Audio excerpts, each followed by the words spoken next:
Welcome to the MAHA Media Hub. Welcome to the MAHA Revolution. I'm Tony Lyons, president of MAHA Action. Let's start with a hard truth. Right now, American children are the sickest in the developed world. 1 in 5 is obese. Childhood cancer is up 40% since 1975. Half of all kids have at least one chronic disease, and roughly 70% of what they eat every day isn't even food. It's an ultra-processed food-like substance. These aren't opinions. These are facts on the ground. And this isn't an accident. This is a system functioning exactly as it was designed to function. Much of our food is engineered to hijack our biology and drive cravings, not health. Our healthcare system is built to manage profitable symptoms, completely ignoring the root causes. And the same industries getting rich off chronic disease are pulling the strings of the institutions supposed to protect us. That's not a conspiracy theory. It's a business model, and it ends right now. But to fix our bodies, we have to fix what we are allowed to say. Clean food and safe medicine are the foundation, but the engine of real change is the First Amendment. We all saw how fast those rights vanished. During the COVID era, debate was shut down. Open inquiry, the lifeblood of true science, was crushed by top-down authoritarian mandates. Many of you paid a massive price simply for asking real questions. When Secretary Kennedy stepped into the political arena, it was to fight that exact censorship. He saw what happens when establishment silences families. The MAHA movement exists to be the megaphone for every American who refuses to shut up and comply. Because a right you don't use is a right you eventually lose. You can't separate free speech from health. If you silence scientists, science just becomes whatever the people in power say it is. True science requires ruthless debate and the absolute freedom to follow the evidence wherever it leads. And today I have massive news. Less than 24 hours ago, MAHA won a colossal victory for free speech. In 2022, a coalition, including Dr. Jay Bhattacharya, sued the Biden administration in a case known as Murthy v. Missouri. The evidence was undeniable. The administration colluded with tech giants to silence Americans who called out Dr. Fauci's bad science and the tyranny of the COVID era. Yesterday we won and the case was settled. A 10-year consent decree now legally prohibits federal agencies and the White House from ever enforcing or forcing companies like Meta, Google, and Microsoft, or anybody else, to throttle our voices again. We owe a massive debt to Secretary Kennedy, who's been a relentless defender of free speech, and to President Trump, who ended this censorship in his first week in office. But we're just getting started. This movement is about standing up to intimidation. It's about choosing truth over compliance. Today, we stand with people who took the hits, people who spoke out and never backed down. Sayer G, Dr. Ben Tapper, Dr. Christiane Northrup, Dr. Sherri Tenpenny, Rizza Islam, and Erin Elizabeth Finn. The establishment branded them the Disinformation Dozen. They were deplatformed, smeared, and attacked from every angle. But they didn't cave. They held the line for medical freedom. And history will remember them as heroes. And today, they're here to tell their story. You know, there's a great line from one of my favorite books, The Old Man and the Sea, and it's, "A man can be destroyed, but never defeated." And none of these 12 were ever defeated. And now they're rising again to fight again, stronger than ever. And their fight is our fight. It's a choice between a system that profits from sickness and silence, or a new reality built on transparency, accountability, and actual health. We're also joined by relentless fighters like Senator Rand Paul, Stephen Brotman, Mary Holland, Gary Brecka, and Dr. Eric Berg. Please welcome our first guest. He's a proud member of the Disinformation Dozen, the chairman of the Global Wellness Forum, founder of GreenMedInfo, and one of the most unapologetic MAHA warriors living today. His name is Sayer G. Welcome. Hey, thank you so much for having us today, Tony. Thank you for making it possible for us to share a bit about our experience because, we were experiencing what millions of Americans went through. So we weren't special in that regard, but they did attempt to make an example of us, which is a very old tactic where you might bring some people that spoke up against the crown or whatever authority and you pillory them, or you make a spectacle about how bad they are and you invoke a moral contagion. And essentially that's what we experienced, having been named in such a manner along the likes of now Secretary Kennedy and other colleagues who couldn't be here today. It's really honorific because all of us here and those who are also listening, we're fundamentally parents, we're dutiful citizens who would like to believe that our government is thinking of our best interest. And now thankfully we have representation in the executive branch, for example, that really cares about making America healthy again and the health of our children. So that's where we were coming from, right? And we were just sharing often factual information, peer-reviewed research indicating that there are unintended adverse effects to any intervention. It could be a supplement, it could be a vaccine. It's the same principle. There was nothing radical about what we were saying. And what we saw to be deployed, though, was a very concerning attempt to equate freedom of speech with essentially a terrorist act, which later, as many of you track this, was actually the case, which is that we were a threat to the so-called cognitive infrastructure of our country. And so DHS defined dissent or having heterodox views as if it was terrorism. So that's why this situation that we're all in still, given that we have filed a lawsuit against the named parties that are still responsible for shutting down, all American voices, is that we're still in the fight of our lives for the Constitution that we hold so dearly. I can tell you that this experience really up-leveled me because I feel it in every cell in my bones that I'm an American. I'm proud of the fact that we have the Constitution, that this piece of paper requires that every act we take vivifies it, with our life essence. It doesn't mean anything without it. And so if we don't win, this fight to restore our basic rights, I'm afraid for what, the world will be like for our children. And that's really why I think everyone on the call today that you've invited in can speak directly to why it was never really a choice. We were just really some of the loudest and first to warn the public about what we saw to be an egregious violation of our most fundamental right, which is no one can penetrate you, right? This is your body without consent as a violation. And so the system of governance that was deployed over the past 5 years attempted to preempt the sovereign rights of all citizens and to completely negate our Constitution. So, this was an awakening for everybody. I think we're all even stronger today for having gone through this. And because of this incredible movement, which Make America Healthy Again is at the center of, we have a historic opportunity to really reinvoke these principles that, really people had to lay their lives down for this. And, so what we experienced, maybe symbolic digital assassination, black ops, yes, lawfare, demonetization, defamation, it's really not anything close to what the founding fathers and mothers had to do to get this great country to break free from the crown and from tyranny. So what's happening here in the United States will affect all countries. We know that. And this fight is not over. The recent ruling with Biden versus Missouri is incredibly positive. The only difference here is in our case, we have 6 plaintiffs here in the Middle District of Florida, is that we are making sure that there is injunctive and declarative relief for citizens like ourselves who have been targeted in this way.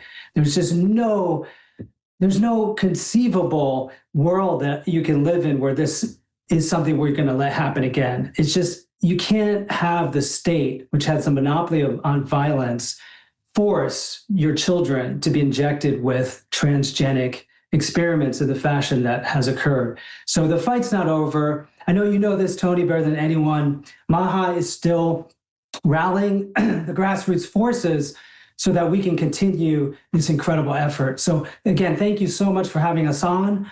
We would love for people to be involved in this fight, because it's not about us. Again, it's about the future of all children and all parents who care about those children, to be able to prevent what happened during the COVID era from happening again. Thanks so much, Sarah. Yeah, and that's a great point, that this fight is not over. It's just getting started. And this is the kind of fight that never ends. You know, that in any time we're going to have to keep fighting these kinds of fights. So thanks so much for all that you've done, and for, laying yourself down, your own life down, and, really suffering to protect all of our rights. So great to have you on again. Thanks so much. Next up, we have Christine Northrup, and she is a board-certified OB-GYN and one of the Disinformation Dozen. She's a visionary pioneer in health and is a New York Times bestselling author of Women's Bodies, Women's Wisdom, and the Wisdom of Menopause. She's the leading authority on everything that can go right with the female body, and we're so proud to have her on the show. Thank you, Tony. The name is Christiane, actually, or Christian, like the religion. And I was going along, not saying anything different than I'd ever said in my career for 40 years. I had been on Oprah 10 times, did 8 highly successful public television specials, was named one of Reader's Digest's most trusted people in America. And what changed? Nothing changed with me. Everything changed with the powers that be. I was talking to someone yesterday, and they said 9/11 brought us together, and it did. That's the first time I enjoyed going to New York City. And so the powers that be had to decide on something that would divide us. And nothing has been ever more successful than the COVID thing, because I lost my publishers, my email people, my marketing arms, all of that, simply because I told the truth, and I was compelled to save lives when it mattered. First of all, by teaching people, this is not what you think it is. There are ways to protect yourself. And Dr. Zelenko had a protocol. I got that out there as soon as I could in April of 2020. Everything that was working to keep people safe, we were talking about. I couldn't even post Russell Blaylock's information about masks. This is when I found out Facebook had all of these censors. I'd never seen anything like it, and I actually couldn't believe it, because I had spent 40 years being able to get my message out. And my message always included the fact that vaccines are neither 100% safe nor 100% effective. Why was this one any different? So starting in March of 2020, when they began to lock us down, I knew that solitary confinement is not even allowed in prisons to the extent that you could lock down the entire population. I knew people in New York City who never hugged another person for 6 months. And so what I did, starting December of 2020, I thought, what is the most health-oriented thing I could do? And I had people come over to the house, and we started a little group called Maine Stands Up. We were inspired by Pam Popper in Ohio, Make Americans Free Again, her MAHA movement. And what we did is we got together to sue our governor about what cycle threshold was she using to lock down the state, knowing full well that everyone was using a cycle threshold of 40. And so that didn't go very far, because we began to learn about the lawfare. When I was named one of the Disinformation Dozen, someone just sent me the thing, and I laughed. I couldn't believe that this was actually happening. Since then, I've lost PayPal, I've lost Venmo, and have had to rebuild what was a very nice career, have to rebuild it almost starting from scratch. So this has been a very big deal. On the other hand, When you are tried in the crucible, you become stronger. And I have, my faith has grown dramatically. I have learned that there are forces that are not really even human that are behind a lot of this. And as a result, we go forward. As Sayer said, we're not done. We are still shadow banned all over the place. And if we're shadow banned, you can imagine everyone else is too. But I trust in God and know that this is going to end okay. And like Sayer, and like all of us, it's interesting, when the Disinformation Dozen thing happened, most of us doubled down. I mean, we just went out there, and on my own dime, I went and spoke everywhere and never got paid, and just knew that I had to get the message out when we could save the most people. And that's exactly what we did. Would I do it again? You bet. You bet. Thanks so much. And, that's a strong point that, when you try to shut down someone who's a real fighter, who's really strong and tough like you, it just makes that person stronger, makes them want to fight harder, makes them want to get the truth out even more. So that's where this all backfired, that so many people who might have even sat on the sidelines, just said, this is enough. This has gone too far, and I'm just not going to take it. So thank you so much for the work you've done, for the fighting you've done. And I hope that we can help, find ways to get you re-platformed so that you can, like Sayer's doing, and like all of the people on this show, can keep rising up and getting the power and the strength more so than you ever had, because you deserve it more than anybody. So thanks again. Thank you. Next up, we have Dr. Ben Tapper. He's a chiropractor and, of course, one of the Disinformation Dozen. He's the host of the Dr. Ben Tapper's podcast, which goes against the grain, of course, and talks about all the things that modern medicine is trying to hide from you. He is also the father of 5 children, and has just been an incredible fighter, like all of the people who are on this show today. So thanks so much for joining us, Ben. Yeah. Thanks for having me. It's good to be here. I'm so thankful to have the opportunity to be able to just keep at the microphone here and shining light on this whole corruption and tyranny. I got into this fight. I've been in the natural health field all my life. I grew up in a chiropractic household, and my real passion is for healthy children. I want people to be healthy. That's why I got into this fight. That's what brought me here. I believe that we are in a massive crisis in our healthcare system. I mean, you mentioned earlier that our children are suffering. I mean, we have more neurological developmental disorders, delays, demyelination, degeneration than ever before, and chronic illness is at an all-time high. Unless we shift the paradigm here away from this sick model, we're never going to have change. And that's really where my convictions lie, and that's where my why is for our children to be healthy, and that's how I got into this fight. And I realized how much corruption there really is around the whole vaccine topic. I was never vaccinated. My children are not vaccinated, and we're healthy as can be. We get the question all the time: how are your children so healthy? And, we really have to shift the paradigm. I believe that God made our body to be well, to self-heal and self-regulate. I always use the illustration as a wilted plant. If you have a wilted plant, a lot of these doctors, they want to medicate or vaccinate the plant, or they want to cut off the leaves. And, if we give the plant water, it can be well. In other words, our body is no different. I firmly believe that, our body's ability to heal is far greater than our government and Fauci and Bill Gates has permitted us to believe. And so that's really where my conviction lies. And, Martin Luther King Jr. said that the ultimate measure of a man is not where he stands in times of comfort and convenience, but where he stands in times of challenge and controversy. I spoke out in a big way, just like my colleagues here, because we all had the conviction that's greater than our complacency, conviction that's greater than our fear of persecution. And Thomas Jefferson said, one man with with courage is a majority. Well, we are fighting tooth and nail. And if anything, if people listening here understood one thing, is that the soil for truth is rich right now, and the people are starving for it. And the soil for true health is rich. This is where we need to take the reins of this healthcare system and really be at the forefront of healthcare, because the people are starving for it. And in chronic illness is at an all-time high, but this means that we need to have true healers come to the forefront and speak truth to the matter here. Yes, the government can label us, and that's a slippery slope. They labeled us Disinformation Dozen. And what does that mean if you zoom out at a 30,000 sky foot view?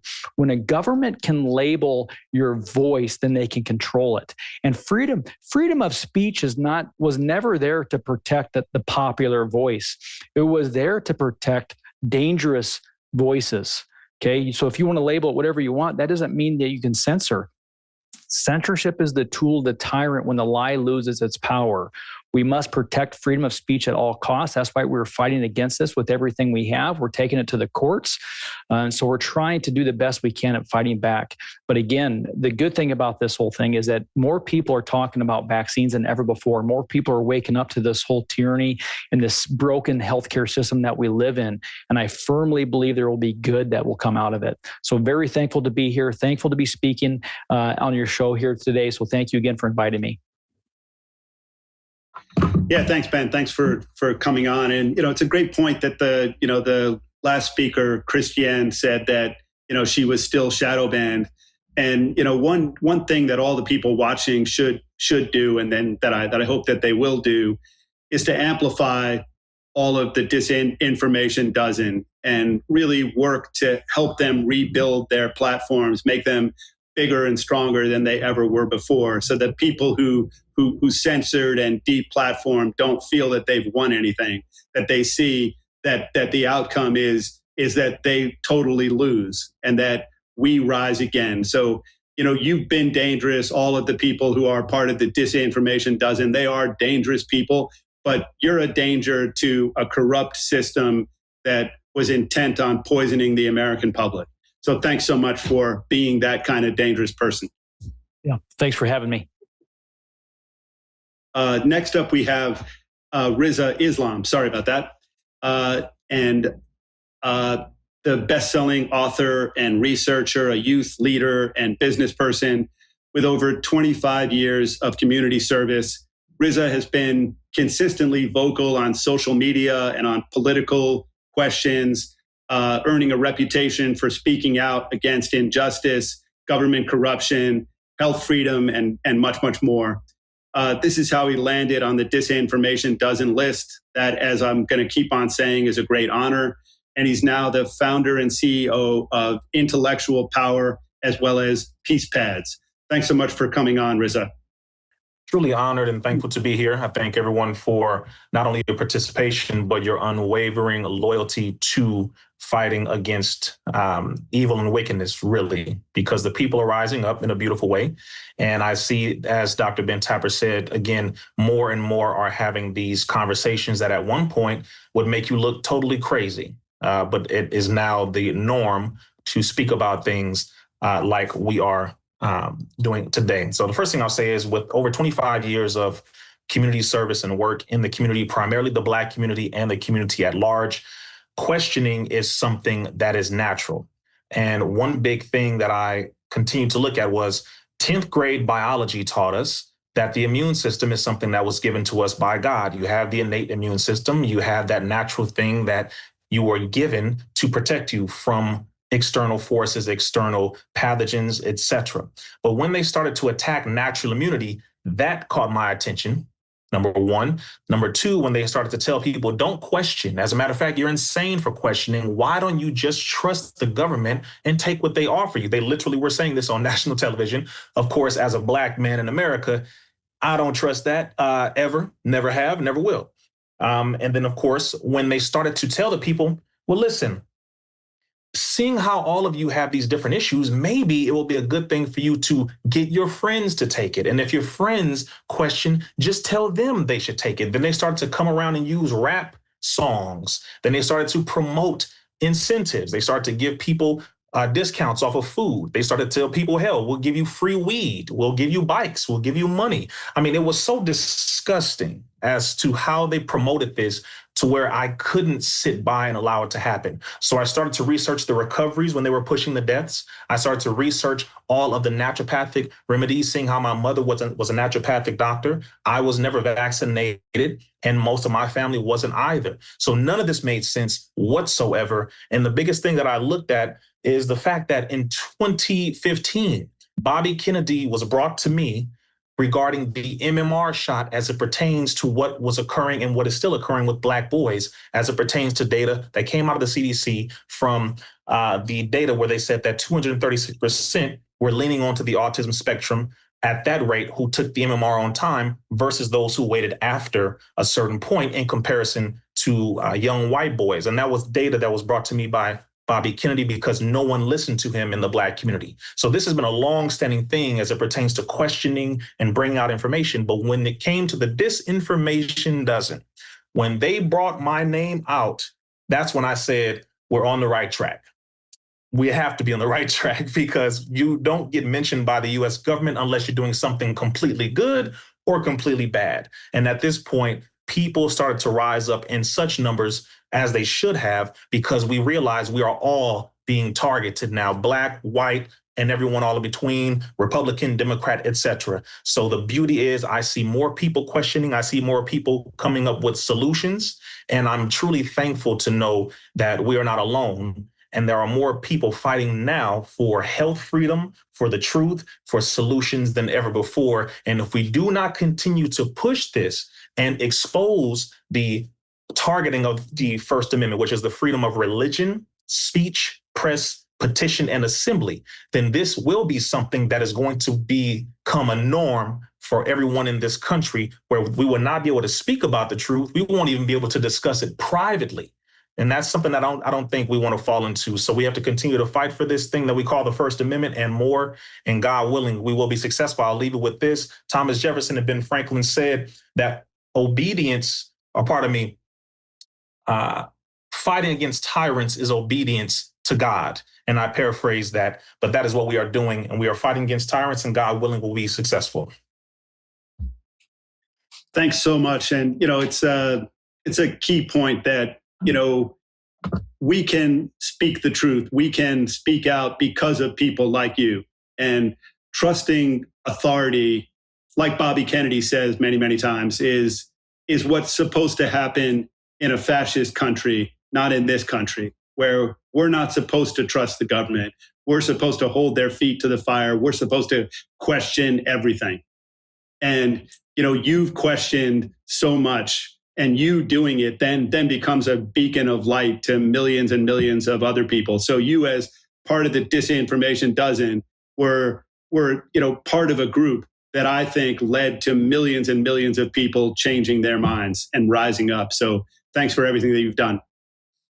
So next up is Dr. Sherri Tenpenny, and she is an osteopathic medical doctor certified in integrative medicine.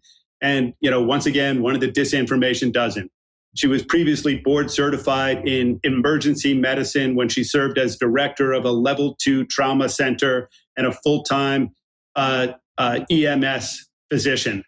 Her most recent book is Zero Accountability in a Failed System: How Big Pharma Weaponizes Vaccines, Public Health, and the Law. She's also the host of the Tenpenny Files podcast. Thanks so much for coming on, and great to have you with us. Well, thanks so much, Tony. It's a pleasure being here. It's a pleasure talking to this really great group. And it's really a pleasure to be here with all of my colleagues, all named as the Disinformation Dozen. I was asked earlier today, what was I doing that made the government so mad that they had to put me into this corral of the Disinformation Dozen? I said, I don't know. I've been doing the same thing that I've been doing for going on 26 years now, educating people on the problems associated with vaccines, that they're not safe, they're not effective, They are not necessary, and they definitely cause harm. And I haven't veered from that in the 25 years that I've been talking about it. So I think they've been mad at me for a long time. And it just so happened that when I started talking about the COVID jab and telling people the truth about the ingredients that we knew about, the fact that the federal government had violated 2 of the 3 reasons at the FDA, there were 3 reasons that you could release something under an EUA. They violated 2 of those things, which means they broke the law twice to release it and to release it as an experimental product with no long-term studies and no efficacy done. All of the stuff that they did with the lockdowns, the myth of the mask, the fraud of the PCR testing, the absolute nonsense of the social distancing, and then all the people that have been injured and have died from the COVID jabs.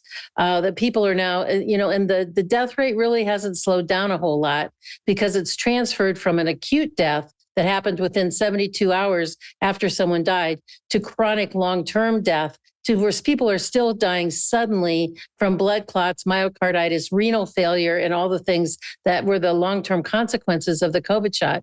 And I just talked about it. And I think that, being deplatformed from all of my, all the work that we had done or I had done and all the rest of them have done on all the social media platforms, including PayPal, which I'm still banned from. And the reason that was a big deal is that was the method that I used to pay my employees that were all across the country and two of whom live in Canada. So that became a real problem. They deplatformed me from Podbeam on the very day I got an autoresponder email that said, "Congratulations, you just reached 1 million downloads on your podcast." And so there was no appealing to anybody. They just wiped the account and it was gone. And we're still heavily censored. We're shadow banned on X. I'm still just not allowed to be on Facebook. I have secondary accounts on Instagram that are set up through my team and my staff. I'm still permanently banned from PayPal. We're shadow banned on our emails. So this is an ongoing problem. And that's exactly why this lawsuit is in place, to be able to stand up against the government who colluded with big tech to do all this censorship. And this lawsuit that we're going forward with isn't just about us. In fact, it's barely about us. We are representatives for the rest of the American population that we don't want this to happen again to them. And we want to be able to take a stand and say the government and big tech cannot collude against American citizens to censor their free speech and to get out information that could save lives, and which they did. And so we're all here to represent the Disinformation Dozen from the things that happened to us, the things we were trying to get out, and the things we want to never, ever allow to happen again in this country. Thanks so much, Sherri. And, great points. MAHA is always going to be for open dialogue and debate. And, we all know that for years, if you questioned the safety of a vaccine, you got deplatformed point blank. That was it. You were just taken down. And real science requires that everything be on the table, that we have to be able to talk about everything and hear all the different points of view. That's how we get closer to the truth. That's how we get real progress. And so, anytime you have things shut down in this country, you recognize that it's corporate corrupt science trying to overcome real science. So thank you so much for all the fighting you've done and for standing up to, some of the most powerful people on the planet, which is, real bravery. And you and so many of the other people on this show today, have been just incredibly brave. So thank you for everything you've done. Oh, thank you, Tony. Thank you for the opportunity to be here. Thank you. Next up, we have a very brave senator and a fighter for free speech, medical freedom, and real science. Science that serves the public, not corrupt corporate science. He's been a strong backer of the MAHA movement and its goals and its principles. And he's the author of an incredible book called Deception, The Great COVID Cover-Up. Thanks so much and welcome, Senator Rand Paul. Thanks, Tony. Good to be with everybody. As most of you know, I'm on the HELP committee, and we have before us MAHA advocate Casey Means' nomination to be Surgeon General. It's being held up, though, at the committee. It should have been out. We should have voted long ago. I would urge all MAHA supporters to write and call Chairman Bill Cassidy, Senator Susan Collins, and Senator Susan Murkowski, all of whom who do not currently or have not been vocal in their support for her nomination. I would make these phone calls polite. I would make the emails polite. We don't get any benefit if they're angry, or if you make the people angry you're trying to persuade. So do it in a nice way, but try to encourage them to vote for Casey Means. Casey Means' nomination is stalled really due to what they consider to be her great offense, advocating for vaccinations based on informed consent with your healthcare provider. For holding this simple thought crime, the public health establishment has engaged in character assassination to tank her nomination. They've accused her of being unqualified for the role simply because she is not a practicing physician, even though she has a medical degree from Stanford Medical School and was accepted into an extremely competitive surgical residency. Casey Means dares to say the foundation of our healthcare system is not to help people get healthy, that currently our system is spending trillions of dollars maintaining people's chronic illnesses without any sense of personal responsibility. I believe that most Americans' health problems would be drastically reduced if they listened to her non-controversial health advice about getting good sleep, eating real food, exercising, and viewing healthcare providers as sources of insight, not unquestioning dogma. If her nomination can't get the support it needs, then members who oppose her should at least be on record as opposing her.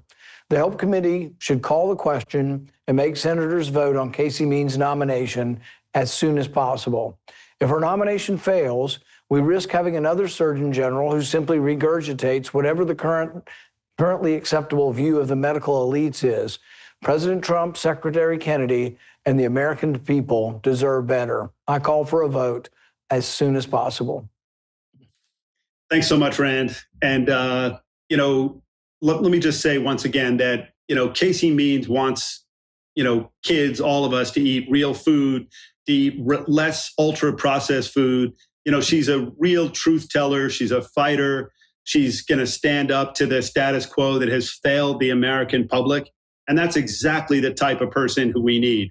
So thanks for coming on and telling people once again that they should call Murkowski, Collins, Cassidy, and get them to recognize that there are consequences for backing big corporate corruption against what's obviously healthy for the public. So thanks again for coming on. Thanks, Tony. Next up, we have Erin Elizabeth. She's a longtime activist and health journalist and one of the Disinformation Dozen. Her site, healthnutnews.com, which she founded in 2015, cracked the top natural health sites within the first year, when it came out. And today she continues to teach millions things that they really need to know, but things that, like all of the other people on this show today, are dangerous to the corruption, to the deceit, and to the greed of a very small number of large corporations and corrupt people. So thanks for the work you've done, Erin, and thanks for coming on today. Thank you. Thanks for having me, Tony. And I get to follow up Dr. Rand Paul, who's kind of one of my heroes along with his father, but we're going to do this. So sorry about the mute. It's an honor to be here with all these great people. A lot of my heroes here today many of whom have been through a lot of this same stuff with me. And my story is a little different. I'll be quick, but I know some people, some of the Disinformation Dozen that I'm in have explained they never were vaccinated. And I lived in an orphanage for a while after my birth mother had a very bad pregnancy, to say the least. And then I had encephalitis, which is on record and recorded from the DPT. And that inspired my uncle, who was also my godfather, to start the Health Freedom Law Center in Florida in Southwest Florida in the late 70s, early 80s, on the front of Vegetarian Times. He was on, Phil Donahue, all these shows, because he saw how I almost died from the shots. The priest was called, the whole 9 yards. So, but then my parents still felt it necessary to do all the vaccines because my uncle and his brother, my father, strongly disagreed on that. So, it's difficult because I have part of my family that is very like-minded like me, but then the other half of my family, I'd say, who believe that it's, I'm doing the devil's work or something by not promoting the COVID shot. There are still family members of mine getting booster shots, which is really sad. A couple of whom have gotten very sick, had cancer, or even one who has Parkinson's and is barely surviving. So I would say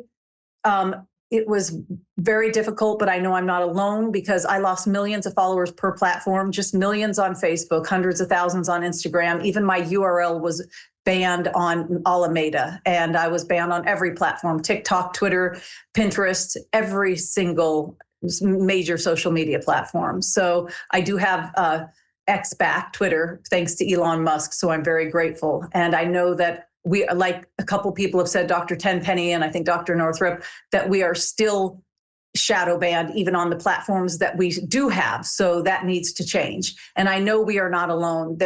I hope that we can set a precedent for all these people who are still so censored or who haven't gotten their platforms back yet, because there are so many who are maybe didn't have as big of a followings as we do and weren't named in this crazy Disinformation Dozen, who never got their platforms back, and they deserve that back because we are really more than 12. So I think that's important, and I'm grateful to you and to Children's Health Defense, and to everyone who's bringing attention to this, because as I just said in another earlier interview today, some people went out and initially I built those platforms back up, but Meta especially just took them right back down. I build up tens of thousands again, maybe even hit nearly six figures on one, and they just cut you right back down and ban you again. And so it can be really frustrating.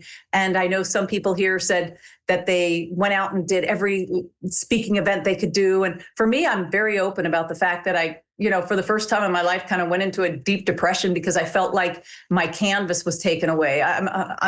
Or my paper as an author and a writer, but also the canvas. And then I feel like they not only ripped our canvas away, but then locked the museum. So we couldn't speak. We didn't have a voice. And that's what the hardest part was. So I'm so grateful for the kind words you've said today, and that we can win this lawsuit, and that we can set a precedent for everyone, because we deserve it, for our voices to be heard and never, ever to be silenced again.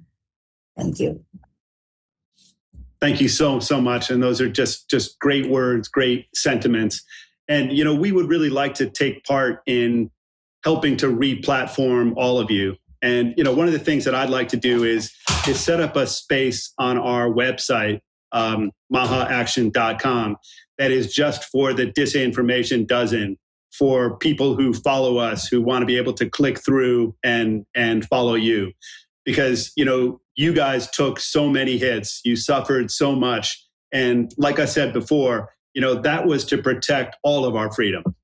So we're all just really grateful. And, I really want all of us, all the people watching this show, to recognize the work that you've done and that all of the others have done, and follow you and help you, and, have you be more powerful than you ever were.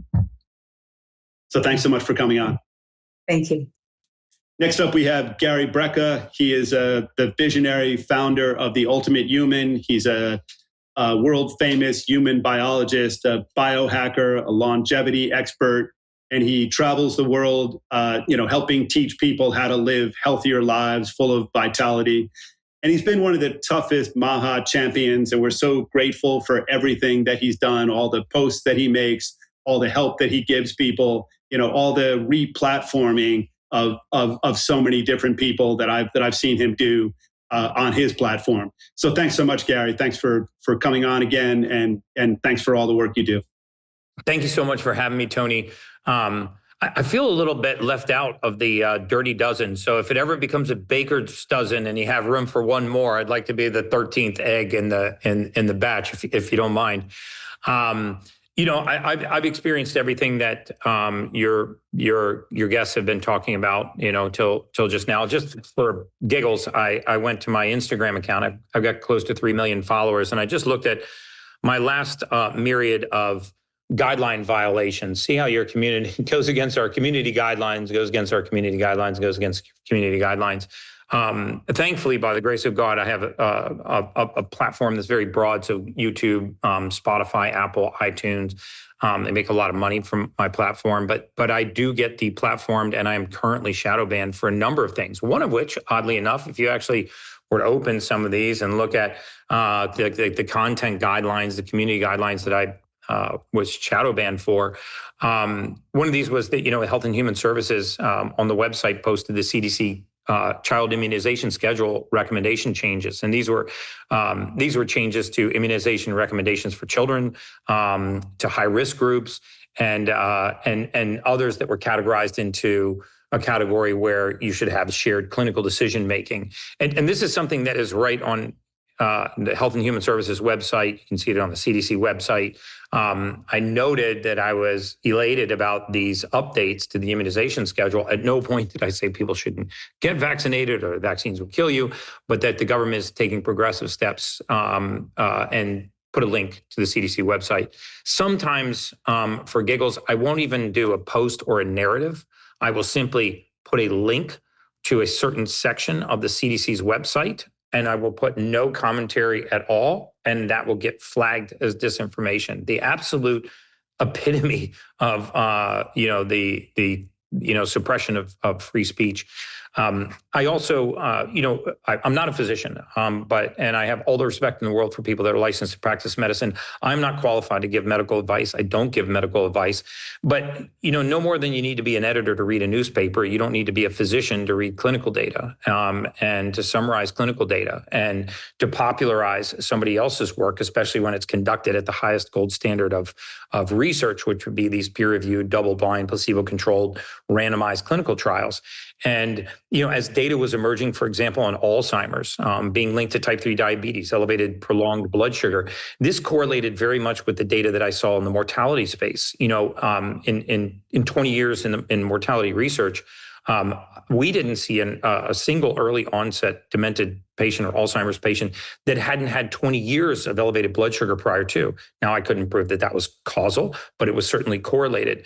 And now the emergence that, Alzheimer's could be type 3 diabetes, that neurofibrillary tangles and amyloid plaques are not the cause of Alzheimer's, the byproduct of Alzheimer's, and that people are not losing their memory, they're losing access to their memory. This is emerging in more and more clinical data is becoming available. But as I popularize that, and very often it's the reason why I get deplatformed. So I'm a huge proponent of the First Amendment and free speech. I feel awful for what has happened to my colleagues, but I think that the tide is turning. We crossed more than 200 million independent views on our platform last month, and these are likes, shares, forwards, comments, downloads, and it just shows that the greatest shift in human interest in recorded history is underway right now. And it is people that are concerned about longevity, anti-aging, wellness. Citizen scientists are taking their decisions into their own hands.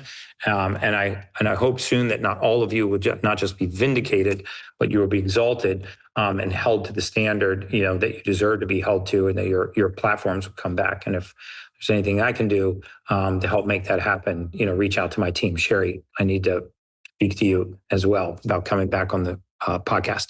Thank you so much. I'll yield back the rest of my time. Thanks so much, Gary. And, we are really going to fight hard to help all of the Disinformation Dozen, get their platforms back and get stronger and stronger.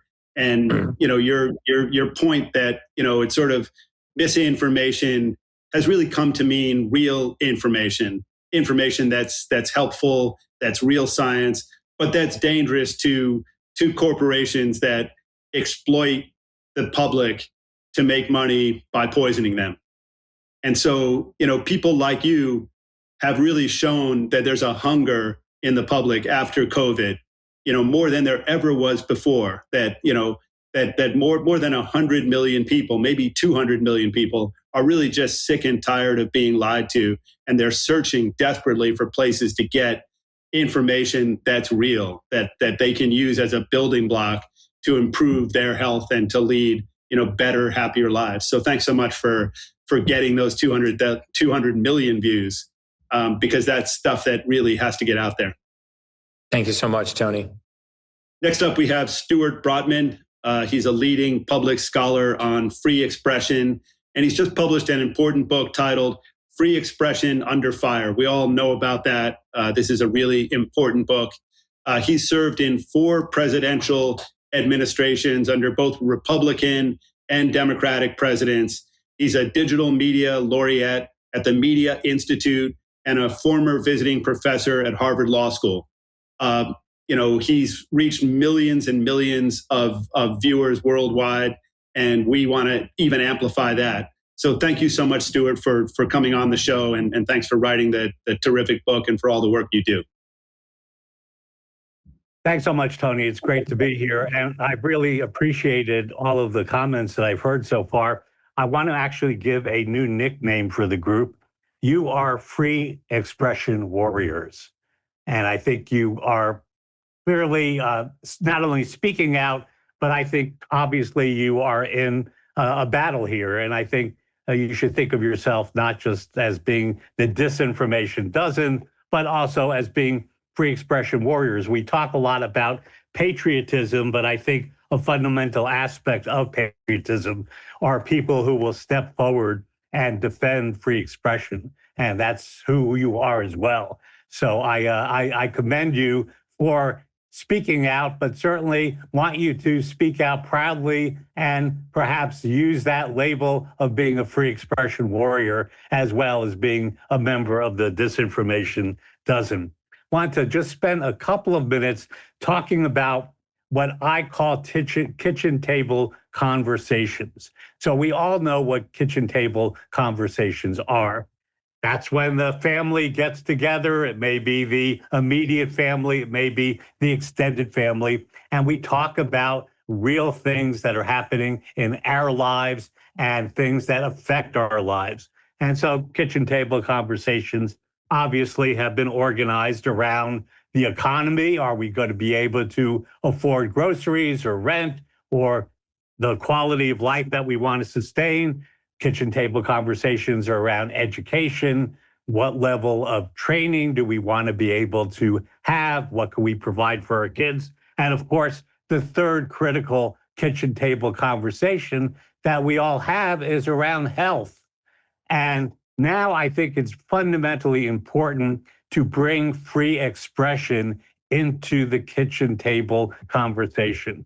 So few of us actually sit around with our families and talk about free expression. And free expression has a direct link to some of these other conversations, because if we can't speak openly about health issues, for example, we may not be able to make the decisions that we're talking about around the kitchen table.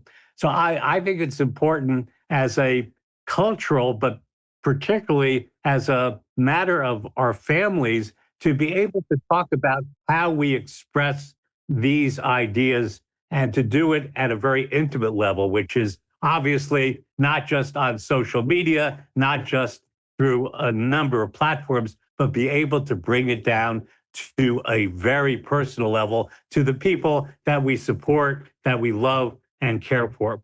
So think about kitchen table conversations and how you, as free speech warriors and getting other free speech or free expression warriors, to begin these kitchen table conversations. Thanks so much for having me. Thanks, Stuart, and thanks for renaming us free expression warriors. And, clearly it's true that you can't have, real kitchen table conversations, that you can't have real freedom if you don't have real dialogue and if you don't have access to information.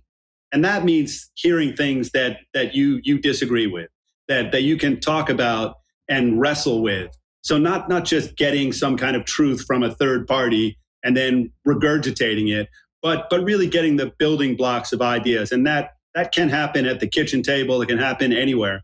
So thanks so much for writing the book, for coming on the show, and for all the work that you've done for many, many years. Thank you, Tony.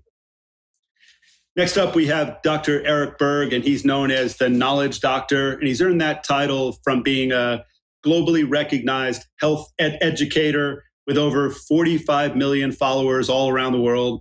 And for more than 3 decades, he's helped people comprehend how the body works and, help develop practical strategies to have better, healthier lives. So he's an incredible thinker and a writer and a researcher and a great friend to the MAHA movement. So thanks for coming on once again. Thank you so much, Tony. I really appreciate it. I didn't make the dirty dozen list, but I did make one of the top super spreaders of misinformation, which is pretty wild because that whole thing has been completely inverted. Here are these people trying to help people, and then they twist it to being hurting people, which is completely, accusing other people of what they're doing. It's really, really terrible. But I built up one of a very large health channel on YouTube over 17 years. And I think the date was August 2023. YouTube announced their medical misinformation framework. And what's bizarre to me is just that definition of misinformation, which is basically anything that contradicts established medical viewpoint from the World Health Organization and also local health authorities. So if that happens, you're going to be suppressed, you're going to be banned. What happened to me was I went from literally about 400,000 subscribers a month down to 50,000 subscribers like overnight, just bam, just went down. And so they restricted, alternative cancer treatment discussions. We couldn't talk about that. I had to take all my cancer videos off and put them on other platforms. And it was pretty crazy. You couldn't talk about vitamin C in relationship to radiation for cancer. I mean, that was a violation. You couldn't talk about colloidal silver. You still can't talk about it. I mean, that's one of the main natural antibiotics that medicine used for a very long time. But then now all of a sudden it's folklore medicine. You can't talk about it. So I had to take a lot of my content down. And so what they did is they put all these other sites ahead of whoever was there. So if you had an institution like Johns Hopkins or the Mayo Clinic, you got a special blue health source label. So independent creators were pushed down by this algorithm. And what's interesting about that, my views actually did not go down too much. And I think the reason is because their plan didn't really work. People don't want that information from Hopkins or Harvard on health because it's just so general. It's so same old information. And this is why they even had to shut off their comments because they were getting so many negative comments. So they didn't really get a lot of views. So, but they tried to suppress it. And unfortunately, a lot of people got their voices suppressed. I'm a chiropractor, and chiropractors don't get the blue label. But if you're a medical doctor, you can, but you have to submit to it, and just to make sure that you're in agreement with all the things that medicine agrees on, and you have to, walk the party line on that. But that YouTube paid the National Academy of Medicine $100,000 to write the criteria. Of course, hospitals were automatically included. Doctors had to apply, like I said. But even worse, the institutional channels, they basically got no pushback. They could pretty much say whatever they want and do whatever they want. But if you follow the money, YouTube is owned by Google, and Google is owned by Alphabet. Alphabet is one of the world's largest investors in pharmaceutical and biotech companies. The venture arm called GM manages over $13 billion in assets.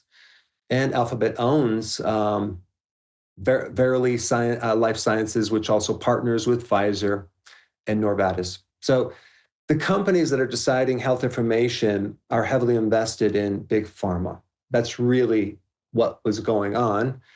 And, the standard credibility is whether you agree with these institutions or not. So basically it boils down to whether you agree with big pharma, unfortunately. So that's a business model. And it's really based on the complete lie of this definition of misinformation, which they distorted it. And so again, it's all about these definitions. But the good news is things are moving away from the Google searches, and they're going more to AI. People are using AI, and they follow a completely different rule system They're not doing the same thing as Google. So you get more correct information on basic lifestyle changes, keto, fasting, nutrition. You get stuff that's related to the true science of that. So that's a good thing. They don't slap a warning label on it. So these are all great things. So people are bypassing Google and going straight to AI. So I think the future is going to be better in that area. So YouTube thing is cracking, and I think people are going to go away from that because it's not working. It's not helping people. So the good news is MAHA is definitely fighting back. Freedom of health information is freedom of speech, and that's why I'm on the side of MAHA. So thank you very much, Tony. Thanks so much, Eric. And, clearly it has been all about making money, not about public health. And, that's why people all around the country, they no longer want Harvard or the New York Times or Google information, because that's the status quo. And the blue label got us here. It made us all sick. And they've had enough of that. They've had enough of being lied to and of being put in a situation where their health is not the priority. And so it's people like you, it's people like all the people who've been on this show today who really want to help us all get the information necessary to lead healthier lives. So thanks for all the incredible work you're doing, and thanks for all the help that you give to me, to the MAHA movement, and to all of us. Absolutely. Next up, we have Mary Holland. And she has been, running a practically perfect nonprofit called Children's Health Defense that was founded by Secretary Kennedy. She's a prolific author, a former law professor at NYU, and she's been fighting for children, for protecting children for over 2 decades. And, she's been suing people who need to be sued, standing up, fighting, daily, all, just around the clock, day after day. And I'm just very proud to have gotten to know you, Mary, and to see and to be part of all the work that you've done. So thanks so much for joining us today. Tony, thanks so much. I'm honored to be here with these true free expression warriors. And one thing that we know, and Bobby Kennedy knows so well, is that censorship is deadly. Censorship is really the tool of tyranny, as so many of your other people have said. And so Children's Health Defense has been at the forefront of fighting this. But like so many of the others here, we were deplatformed. When Bobby Kennedy was deplatformed before he ran for president, Children's Health Defense was deplatformed from YouTube, from Instagram, from Facebook, from TikTok, from Twitter. And we're not yet back on all those platforms. So I have a request for all the people here. Please go to our website, children'shealthdefense.org. Sign up for Defender. Sign up for CHD TV. We're putting out great content. We're now on X, but we're still not back on Facebook and Instagram, although we're going to start fresh. We did take a case against Facebook and Meta platforms all the way to the Supreme Court. Sadly, that we didn't win on that, but we just got a settlement in Kennedy v. Biden, a case against the federal actors, and the Trump administration acknowledged that they had broken the law, and we got a settlement on that. And we're still fighting in a case with many people on this call called the Trusted News Initiatives. That case against corporate censorship and violations of antitrust is still going on. But I want to add that we've got, many people have made the point, these violations of our rights, of our First Amendment rights, are still ongoing. So we have a fantastic initiative called the COVID Justice Resolution. We want the Senate to pass a resolution that says they're not going to do again what they did during COVID. No science, no hearings, no input from the public, and doing things that were explicitly in violation of our Constitution. We look at it, it's right on our webpage, or go to covidjustice.org. Let's make sure this never happens again. Let's make sure that everybody understands that emergencies don't suspend the Constitution. Last but not least, I want to talk about another really important area for us at Children's Health Defense, and that is protecting the public, but especially children, against wireless radiation. The government, unfortunately, has not put in place, the Federal Communications Commission has not put in place appropriate exposure standards for radiation. They're outdated. They're not based on all of the science. They're too high. There are 10,000 studies. We are so grateful that Bobby Kennedy at Health and Human Services has now started to focus on this issue of wireless radiation and has convened a group, a task force on this led by Tammy Huziga. It's an urgent public health issue. We have a lot of information on it on the Children's Health Defense website. We've got to stop the acceleration and this rollout of more and more wireless technology, antennas, towers everywhere, until the science is really clear and until there are appropriate health regulations and health limits put in place. So please join us at Children's Health Defense. We are so proud to stand with the Disinformation Dozen, the Free Expression Warriors, and we know that we're all on one team and we're all a part of making America healthy again. And most importantly, making children healthy again. That's our job. We're the grown-ups. They can't do this for themselves. It's our job to create a healthier future. Thank you. Thanks, Mary. You know, and it's it's critical to kind of think of us as all being on one team, even though we can disagree about all kinds of things. You know, that's what free expression warriors do.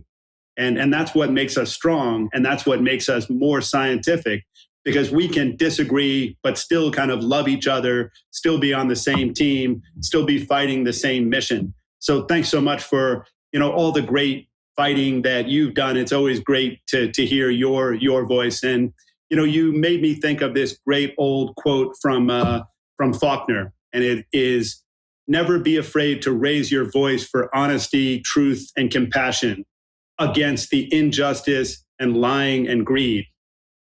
So, it's a great kind of point that I think needs to be said here with all of these great free expression warriors and all these great freedom fighters, that we are standing up to just incredibly powerful forces, and we're not backing down, and we're winning.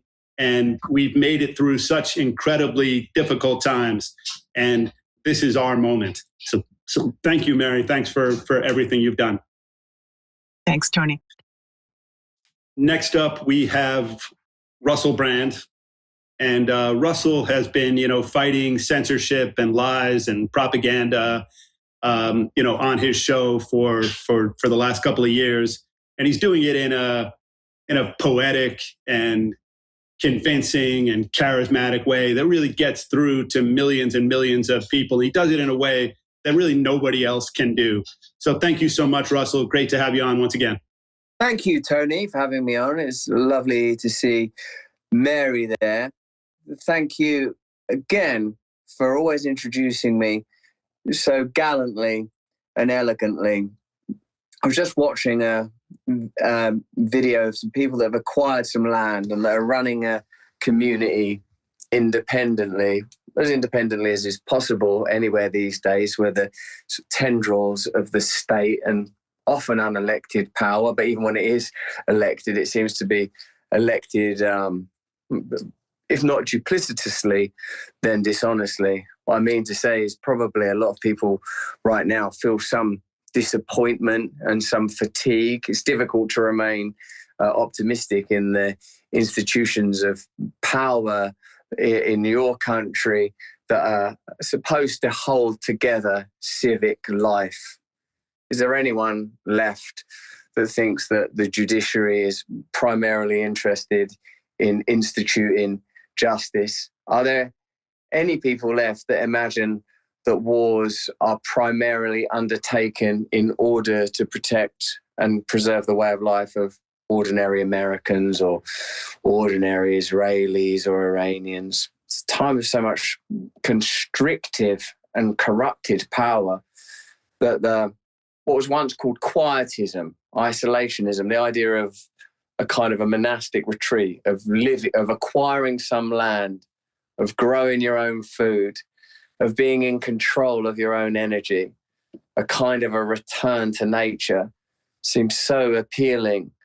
Tony, what I get from you is that you're very engaged in the fight, that you've made a personal commitment to remain engaged and to take up the slack that may be left when the first round of leaders, in some ways blessedly, entered into positions of real power and real influence, and we might speculate entered into a territory of necessary compromise, where suddenly you're not outside the tent, you're within that tent having different conversations. You know, when you did that MAHA event in DC, and I was there, and you know, there were people there from Walmart and Neuralink, and I recognize these are sort of like great big organizations and institutions that don't, just because of scale, need to be regarded cynically. Not every giant is Goliath. And even if they are, maybe that's a good thing, because, you know, Goliath can be overcome if you spend your whole life preparing for battles with giants. And maybe a lot of us feel that we have. Maybe a lot of us feel that we've been one way or another schooled by our lives, fashioned by our challenges.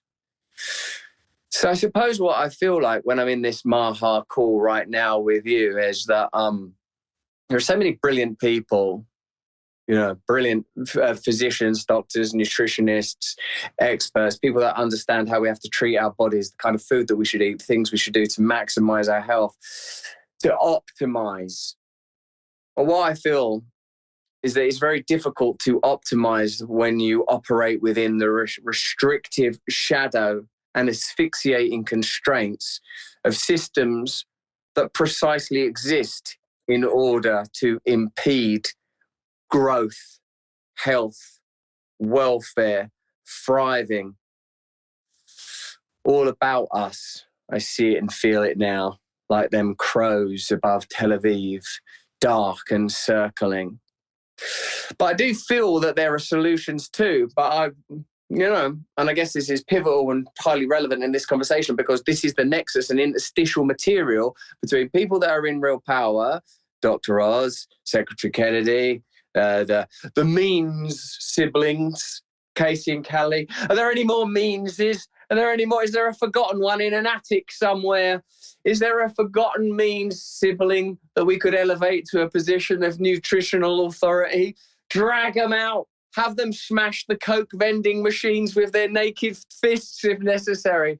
Because what I'm feeling is a new declaration of independence is required. A new declaration of independence, where finally the technology that's being used to surveil and control and monitor, that it seems to me is intended to centralize further, so that one day one world governments can implement beneath the skin a single chip, so that nothing can be bought or sold, so that no currency can be exchanged without it being monitored, curtailed, controlled, constrained.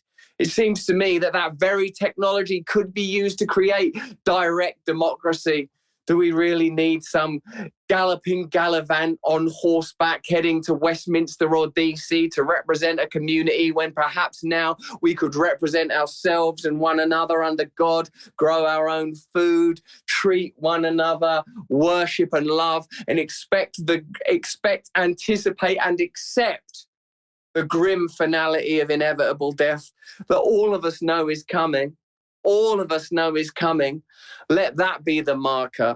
Let that be the horizon that we look towards, spending all of our time erecting false gods, occupying false temples, living within the institutions that we know bow down and worship Moloch, Baal, Baphomet, the necromancer, he who walks backwards, the follower of the left-hand path. Oh man, Tony, I need your optimism. I need your leadership, because I feel that what we need is revolution. Thankfully, we have revolutionary leaders here on this call. Thanks, you lot. Yeah, thanks. And, you know, that's the thing. You know, we don't want to be told what to do, what to think, what to eat, what to read, how to worship. You know, we want to be well-informed. We want the information, but we want to make decisions by ourselves. And, you know, when you talk about Casey Means, you know, when I think of Casey Means, I think we're all Casey Means. She's fighting for us. She's fighting with us. She is us. And she will help us find our freedom, find our voice, find our health. We need people who are willing to stand up to these corrupt, greedy people and give us better outcomes. And all the people who came before, the Harvard, the Yale, the Princeton, the New York Times, all of these, Google, all these places, they've failed the American public. They've put us in the position we're in now, and we need change. And, Casey Means represents change. And so, once again, we are her, and we will fight for her. She will fight for us, and people should all call Senator Susan Collins, Senator Lisa Murkowski, Senator Bill Cassidy, and say, we're mad as hell at what's been going on, and we're not going to take it anymore. So thanks once again for coming on. It's always electrifying to hear you talk. So thank you for all of you for joining the MAHA Media Hub once again. Want to say quickly that Jan Jekielek came on last week to talk about his book, Kill to Order. And, it's a really important book because it's about what goes on in China and the lack of medical freedom there and, the incredible crimes that are committed there. And it's a warning for all of us about what can happen and what we've been heading towards and what we at MAHA won't let us continue to head towards. So that book made number 8 on the New York Times bestseller list this week. And that's a fascinating thing because the Times doesn't always play by the rules. Many times, even if a book sells really well, they won't put it there. But it's a sign of how much power we're beginning to have, and that we have a loud voice, and it's an incredible voice, and it's and we have these powerful tools, and I'm going to say it every week. We have these powerful tools at our fingertips. We have something like 200,000 followers on Substack for the MAHA Report. We have the MAHA Institute roundtables, that are really just fantastic. We have the MAHA Summit each November, and that's just going to get better and better. It was really great last year. We've got MAHAaction.com, terrific website. We've got MAHA Films, MAHA Books, MAHA Parties. We have a mailing list of 2 million MAHA warriors. But we're going to build that this year to 20 million MAHA warriors. And I think that can keep on growing because all of us want to lead healthier, happier lives. And we can do that if MAHA can make it easier and more affordable to be healthy in this country. So we're going to use every bit of power we have, and we're going to work with every branch of government, with cabinet members, with anybody who will work with us, with all the stakeholders, with everybody on every side, even people who've made big mistakes, even people who've come out and fought us time after time. We want to work with everybody. We want to have a positive outcome. So, following this call, you're going to get an email that's going to have clips from this show, and it's going to have calls to action. Please follow up. Please post things. We are a powerful movement, and if we stick together, even when we disagree, we can become more and more powerful. And then people will put us on their bestseller list. They will, not write as many hit pieces. They will recognize that we have more followers than they do, that we have a more powerful voice, and that voice is unstoppable. And they will want to change and to begin to navigate this new world that we're leading, not fighting them, that they're going to have to come to us and change their products, change their policies, stop deplatforming people, and recognize that the world won't accept it anymore. So please donate and send to the Disinformation Dozen Give, Send, Go campaign. We will send links to that in the follow-up messages. And then also please sign the COVID Justice Resolution petition. And then, go to our website, follow our tracker, take action on the MAHA bills that we discuss there, subscribe to our Substack. And then, thank you for sticking with us for an hour and 20 minutes today. Thank you for all being MAHA warriors. And we will be in touch in the morning, and we will hopefully see you next week at 4 p.m. on Wednesday. Thanks so much and have a great night. America's children are sick, and moms have been betrayed. The time for empty promises, long past. Now is a time for action. MAHA is the most powerful force of collective action in generations. The grassroots power of moms and activists has created an army of health warriors with more reach than all mainstream media combined. Together, we can end the chronic disease epidemic. MAHA's influence is reaching millions. It's reaching Congress. And that energy, these chain reactions, are working. How about Operation Stork Speed? Dozens of food companies removing toxic ingredients. I plan to lead by example. MAHA is now. We're talking about how to change the culture. The American people want America healthy again. It is a renaissance moment in health in America.